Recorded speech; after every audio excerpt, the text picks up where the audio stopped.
આજ રોજ કામદાર એકતા સંગઠનની ટીમ સાથે મીડિયાવાળા ભાઈઓ અને જે ખેડૂત મિત્રો આવેલા છે જે ફિનોલેક્સ કંપનીએ પાછળ ગેરકાયદેસર બોધકામ કરેલું છે અને ત્યાં રસ્તો છે જેથી કરીને કુરાલથી અબોર જવાનો રસ્તો છે અને પોણી જવાનો પણ રસ્તો છે.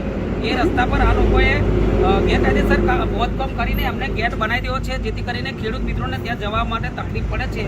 તો એ તકલીફ ના થાય એના માટે અમે આજે રોજ અહીં ફિનોલેક્સની ગેટ આવ્યા હતા. ફિનોલેક્સની ગેટની અંદર અમે આવીને એ ત્યાંથી 35 થી 40 ફૂટનો રસ્તો છે પણ ત્યાં અત્યારે બોધકામ કરીને 25 ફૂટનો રસ્તો આ લોકોએ બનાવી દીધેલો છે.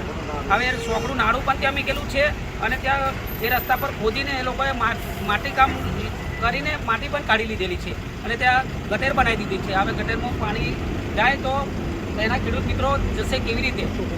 કુવાની જમીન છે, 200 કુવાનું પાણી જો આટલા ભૂંગરાની અંદર જઈ શકે જ નહીં તો ખેડૂત મિત્રોના ખેતરમાં પાણી જશે ને એનું પાકનું નુકસાન થશે તો આ એનો ભરપાઈ કોણ કંપની કરશે? ફિનોલેક્સ કંપની. એના માટે આજ રોજ અમે અહીંયા ફિનોલેક્સ કંપનીની ગેટે આવેલા છે અને જે તેના જે